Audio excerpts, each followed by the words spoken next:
Hi everyone, welcome. What you see here is a little write-up on the worm bin that I plan on feeding today. It's a 7-week-old batch of red wigglers that came from the compost barrel.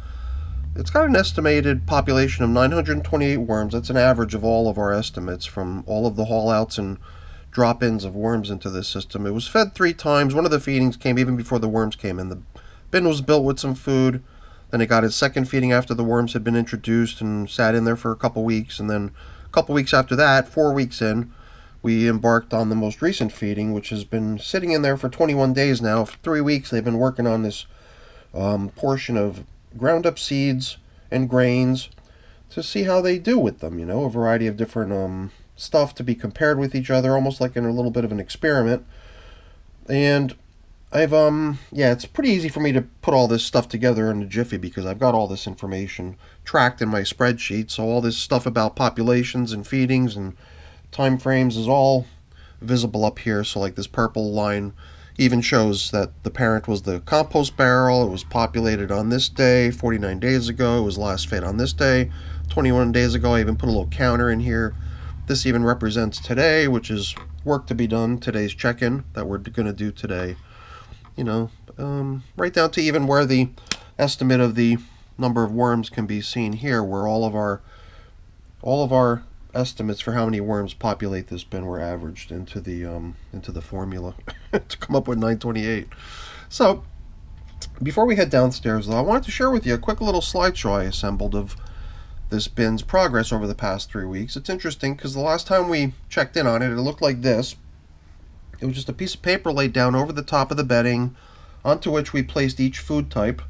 So after we covered up the paper with the different feedings, it was no longer possible to see what each food type was. So I just dropped in a couple little labels down here, and then I started into a counter. I didn't start in until day 5, so you could see day 5 was the first time I came down here to take a photograph of how things were doing. And right away on day 5, you can see that the majority of the buckwheat's already been eaten, and they're already ripping through the paper to get at the pumpkin seed. And then I did every other day, 5, 7, 9, 11, 13, so on. So here on day 7, 1 week in out of the 3 weeks that have passed so far, practically no buckwheat left, right? A little island here, a little island here, just scraps of it. And pumpkin catching up, right? So if we move ahead to day 9, here, yeah, you can also see corn, right? But buckwheat, little islands have been depleted.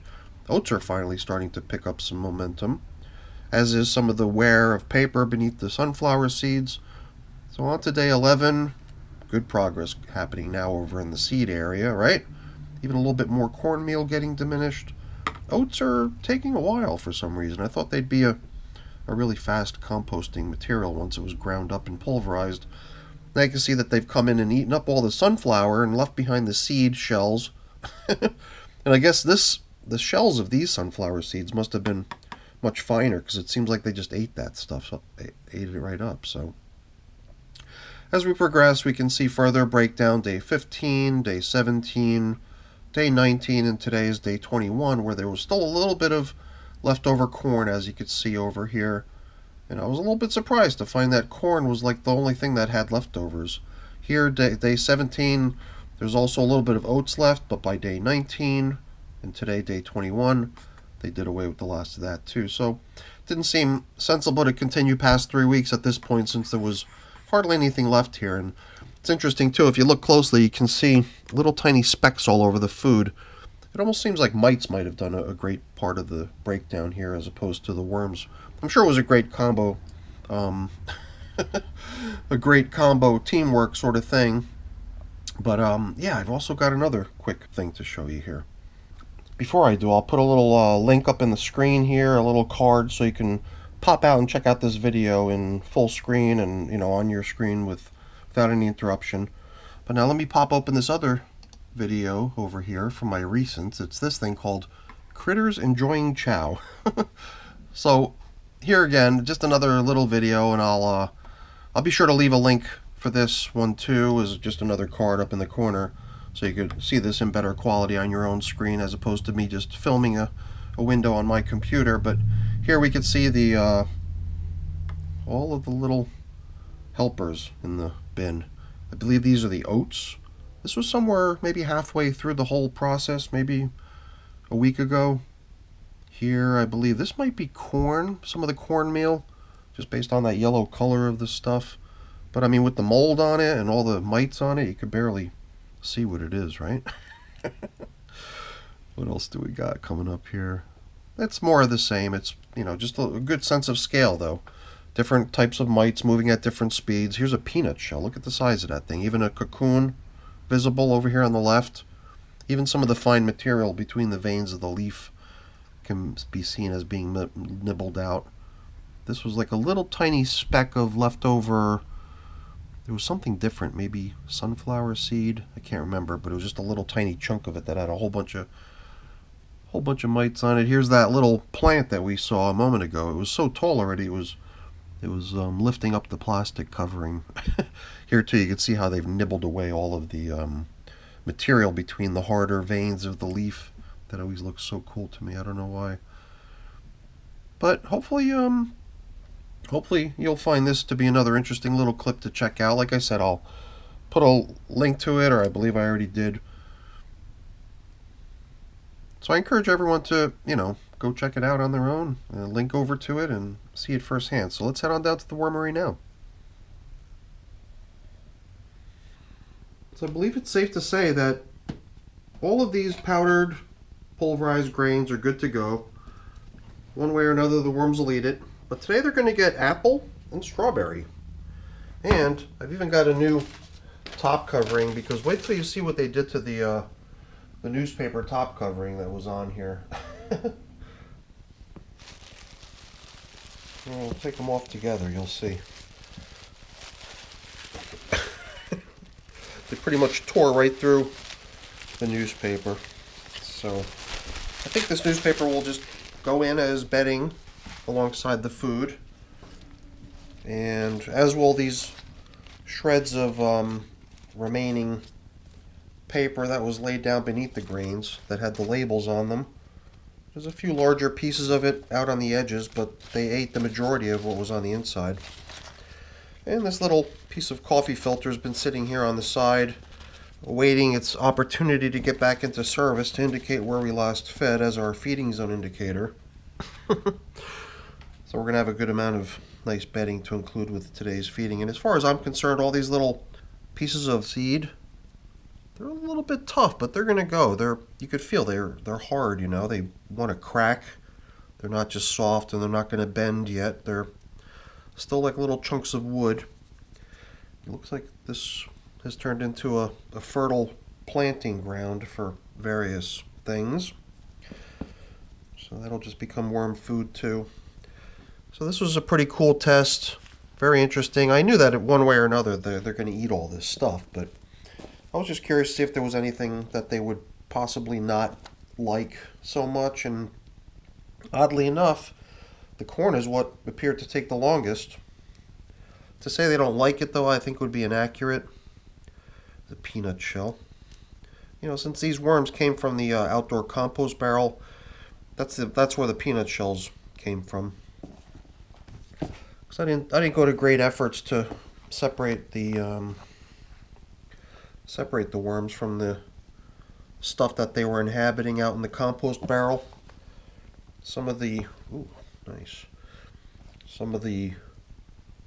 stuff that was in that compost barrel made its way in here, even peanut shells, things that'll never be intentionally placed into any of my worm bins by me, knowing that it's just something that takes forever to get broken down. So I don't know, I just kind of randomly decided I would go picking through the material to see what, you know, the stuff looks like, going all the way through to the bottom, and it looks like there's hardly any newspaper left. It's amazing. They've like almost transformed this entire bin of newspaper, shredded newspaper and cardboard, into castings. It's incredible how they burned through this stuff. Wow, it's so cool. I kept seeing all this, you know, remnant stuff out on the surface. It looked to me like nothing was happening, but down below the surface, they've pretty much shredded the majority of the bedding that they had. So I think that it's a good thing we're putting in, you know, almost like a an entire sheet of newspaper. Well, not an entire sheet of newspaper, but perhaps half of a sheet. The other half has already been eaten. I guess that was probably what that means, is if they start coming up to start chewing on the top surface covering paper, then the paper down in the bedding, or their supply of bedding down low, is possibly running low. So I did kind of have that hunch when I noticed a couple times coming in here how much that top covering newspaper was getting gobbled up. Being an outdoor system, once again, I got to keep an eye out for these black soldier fly larvae within the system. Besides not picking out peanut shells, I also didn't do a very good job picking out black soldier fly larvae. But I won't harm these little guys. I'm going to walk this guy right outside to my compost barrel and put him right out there, because that's where he belongs. We'll just let him hang out in here. Alright, very nice. I love how this stuff looks. I gotta say, it looks terrific. Such a nice bin. I really know what to expect, with 7 weeks of age and the past 3 weeks of it being kind of untouched just to allow the grains and the seeds to go. I didn't know what to expect down here. But I'm very pleasantly surprised. I like how this all looks. I like the fact that we were able to just sort of blend it all together and check it all out. Here again, out on the top surface, the material that was out on the top surface, there's a higher concentration of bedding materials. It's probably a good thing that we're blending it in a little bit. But I wonder if we're going to see the same thing here if we just go right to the bottom and start checking out what happened.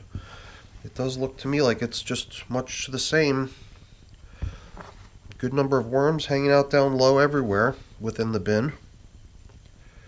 Doing a really great job breaking down all the material that's down in here. Very nice. Must have been something interesting over there for them to be nibbling on. I didn't know if the grain eating test would be influenced by the fact that only 2 weeks prior there had been leftovers found of the previous feeding that was 2 weeks earlier. So we didn't know if some of the grains and seeds placed in the middle had some sort of an unfair advantage due to the fact that we knew that there was yummy foods resting right below it. I don't think that explains why the buckwheat vanished as quickly as it did. I think the buckwheat on its own somehow really sparked their interest, and they just came up and took it. And there is worms everywhere. Holy moly! It makes me kind of question the count. Is this a bin that has only 928 worms, or could it be more? I don't know. It's interesting, but it looks good. Good healthy population, doing a heck of a job breaking down the bedding and their material. I think besides laying down a good healthy dose of newspaper and recycled little bits of that white paper that was out on the surface as sort of a foundation for their feeding, I'll probably come in here and sprinkle the whole top surface with some of my prepared bedding, or maybe some leaves or something, because it seems like we don't want to let the system run low on bedding, and it does seem like they're going through the stuff quickly. So I want to make sure we give them what they need. Alright, seems like we managed to submerge the majority of this stuff that's been resting out on the surface and possibly not getting as much attention as it could have. So I'm sure by the next time we check in on this stuff, it's going to be even further along, which is pretty awesome. Very nice bin. Very impressive to see how things are progressing down in here. Let's grab, pretty much grabbing everything that I could find, but I'm going to hang on to this so we could use it to mark with at the end. Show ourselves where we had placed today's feeding. Let me also drop off some of these small chunks of paper and whatnot that fell off. So what do we got here? Pretty well seasoned piece of newspaper with a huge hole in the middle. And just some of this white envelope paper that was resting beneath the food, labeling what was what. So that's a pretty generous portion of bedding right below the food, right? And now I don't feel so bad about giving it to them frozen. Break it up a little bit, help it thaw. but I don't think it'll take long for it to thaw on its own. All these apple peels, they're kind of stuck together. Well, they're falling apart pretty good now. When I first took them out of the refrigerator, they were kind of frozen together in a big chunk, but it seems like they've loosened up and thawed enough to be released from one another. So I think they're going to appreciate this after all that dry food. I did come in during the 3 weeks, and on occasion, when I came in here to take that photograph every other day, I did also include a spray down a number of times just to make sure that there was no risk of the material possibly getting neglected due to a lack of moisture. So I made sure that that was going on. Here's some additional paper. When I took the new top covering sheet of paper, I sort of cut it out to size to make it fit nicely on top here. So I think we've gotten everything in here. We gave them some bedding, we gave them some food, we sprinkled the food down with grit. We've kind of tilled up all the material and given some of the stuff that was being neglected out on the surface a better chance at breakdown by blending it in. And man, oh man, is there a lot of castings in here. Piling up quick.